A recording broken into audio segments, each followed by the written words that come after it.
Soy el profesor Benito Codina del Departamento de Didáctica e Investigación Educativa de la Universidad de La Laguna. A su vez soy especialista en rehabilitación de personas con baja visión, con discapacidad visual. Hoy voy a hablarles acerca de las implicaciones funcionales de las principales patologías visuales, esto es, aquellas afecciones que implican deterioros en cuanto a las actividades de la vida diaria. En primer lugar, recordemos qué supone la baja visión. La baja visión es una discapacidad visual que puede ser de carácter congénito o adquirido que limita la ejecución de tareas de la vida diaria, que no es corregible a través de gafas, de lentes de contacto, ni a través de tratamiento médico ni de carácter quirúrgico. Desde el punto de vista de la medición, supone tener una agudeza visual entre 0,3 y 0,125 dentro de la escala métrica o un campo visual entre 30 y 10 grados, siempre en el mejor de los ojos. Hablemos de las implicaciones funcionales y de la etiología, de las causas que producen esas pérdidas visuales importantes. En primer lugar, hay que hablar de las afectaciones más comunes en función de los niveles de edad. Cuando hablamos de la infancia nos solemos encontrar con la presencia de atrofias ópticas, de cataratas congénitas, de nistagmos congénitos. Cuando hablamos de la adolescencia suele ser muy común la presencia de enfermedades de tipo degenerativo, como puede ser la de Stargardt o la retinosis pigmentaria. Cuando hablamos de la edad laboral estamos hablando de miopías magnas, de la presencia de uveitis, de distrofias corneales o bien de enfermedades degenerativas. En personas mayores de 65 años son muy comunes la presencia de degeneraciones maculares asociadas a la edad, la retinopatía diabética, el glaucoma o los desprendimientos de retina. También las cataratas, entendidas que estas pueden ser solucionables en múltiples ocasiones a través de intervenciones quirúrgicas. Bien, hablemos de esas implicaciones funcionales. En primer lugar, las alteraciones de campo. Hablemos de las alteraciones centrales de campo. En primer lugar, hay que decir que estas afectan esencialmente a la fóvea y la mácula. La fóvea es una parte de la mácula que recordemos que es aquella donde se acumula un mayor número de conos. Eso es, los responsables de la visión cotidiana, de la visión diurna y también de la percepción del color. Los síntomas de estas alteraciones centrales de campo es la presencia de borrosidad y de distorsión central. Quiere eso decir, por el centro del ojo se ve mal y por el contrario, por el entorno del ojo hay una visión útil. Si vemos la imagen que les presento a continuación, verían un ejemplo de ello. En el centro de ese texto tenemos una mancha que nos impide ver aquello que estamos mirando directamente, pero por el contrario, por el contorno de esa mancha podemos seguir viendo de forma más o menos eficiente. Bien, para poder corregir esto se utilizan ayudas refractivas, ayudas ópticas para aumentar la imagen de la retina y salvar esos escotomas, la presencia de macrotipos o el aumento del estímulo, del tamaño de letra, por ejemplo, y el trabajo con la iluminación, procurando que sea la adecuada, y los filtros para evitar el deslumbramiento y los problemas de adaptación a los cambios de iluminación. Los aspectos positivos suelen ser un buen pronóstico de carácter general, escotomas que suelen estar localizados únicamente en el área central. Por lo tanto, el empleo de la visión periférica, la respuesta positiva que suele tener el paciente a las ayudas para la lectura, una buena respuesta a la iluminación y que no implica limitaciones en el desplazamiento, en la orientación y la movilidad. Por el contrario, tenemos las alteraciones de campo periférico, que son exactamente lo contrario. Aquí estamos hablando de gran variedad en función de la agudeza visual y del campo visual útil. Son más limitantes, sobre todo en tareas de cerca. Y por otro lado conlleva dificultades a la hora de desplazarse, a la hora de llevar a cabo interacciones con entornos poco familiares o con aquellos entornos que están llenos de público.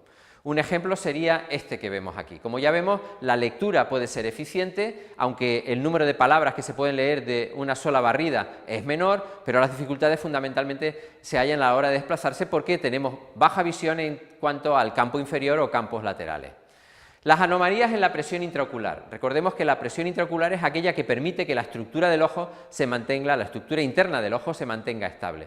Por lo tanto, aquellas que están afectadas son el nervio óptico, los vasos sanguíneos, que dan lugar a síntomas tales como visión borrosa, contraste reducido, dificultad para el desplazamiento y la presencia de ceguera nocturna. Eso quiere decir pérdida de eficiencia visual en condiciones de baja o nula iluminación. Aquí tenemos un ejemplo de lo que implicaría el glaucoma, una presencia de un campo visual central y una pérdida de campo periférico.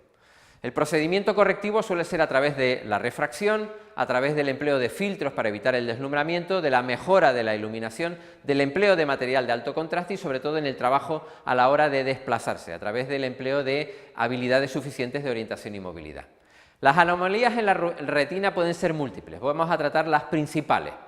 Puede estar en primer lugar la retinopatía diabética, que es una alteración asociada con la presencia de diabetes y con derrames en los vasos sanguíneos que están presentes en la retina. Hay que decir que toda la retina, por lo tanto, es la estructura afectada y también el cristalino. Los síntomas son muy característicos: visión borrosa variable en función de si hay o no hay derrames, problemas de deslumbramiento, visión de contraste reducida y una pérdida de visión periférica, fundamentalmente tras el tratamiento con láser de la estructura retiniana. Este sería un ejemplo de la presencia de esos escotomas o manchas que pueden ser en distinta posición dentro de la retinopatía diabética. El procedimiento correctivo suele ser a través de la refracción, de ayudas ópticas convencionales o de ayudas ópticas específicas, de la iluminación y del empleo del material de alto contraste. Otra alteración retiniana es la retinosis pigmentaria, que no es una enfermedad en sí misma, sino es un conjunto de enfermedades de carácter hereditario y generalmente en este caso degenerativo. Las estructuras afectadas suelen ser los fotorreceptores de la retina periférica que no conllevan afectación de la mácula. Por lo tanto, quiere decir que los síntomas más comunes es la dificultad en los desplazamientos, la presencia de la denominada ceguera nocturna y la visión suele ser normalmente buena si no hay afectación macular, sobre todo en tareas de cerca. Este sería un ejemplo de la retinosis pigmentaria en cuanto al campo visual útil, que como vemos es el central. Los procedimientos correctivos suelen ser a través de la refracción, del empleo de filtros para evitar el deslumbramiento y del trabajo en las habilidades de desplazamiento. Tenemos la degeneración macular también como otra alteración retiniana. Aquí la estructura afectada es la mácula, por lo tanto hay una clara disminución de la agudeza visual, se ven las líneas rectas como torcidas, hay un escotoma central y paracentral en el campo visual, por lo tanto tiene implicaciones a la hora de tareas visuales finas como puede ser la lectoescritura. Los procedimientos correctivos suelen ser la mejora en la refracción, el empleo de ayudas ópticas específicas, la mejora de la iluminación y el empleo de material de alto contraste. Luego tenemos las hemianopsias. En este caso estamos hablando de estructuras neuronales como afectadas. La sintomatología suele ser dificultades a la hora de los desplazamientos por la pérdida de campos visuales, la presencia de afasia visual y por lo tanto el empleo de conceptos visuales y por último la disminución de la atención y en la lectura, lo que suele llevar un enlentecimiento a la hora de efectuar esas tareas. Este sería un ejemplo visual de lo que podría ser una hemianopsia homónima en uno de los lados. El procedimiento correctivo suele ser a través de la refracción, del empleo de prismas para mejorar el campo visual y del trabajo multidisciplinar, tanto de carácter visual como neurológico. Tenemos por último la opacidad en los medios. Aquí las estructuras afectadas suelen ser el polo anterior, dígase córnea, pupila, el cristalino y también el vitrio. La sintomatología común suele presentarse en torno a la borrosidad generalizada, la pérdida del contraste, de la visión del contraste, grandes problemas de deslumbramiento y también en cuanto a la percepción del color que se desatura.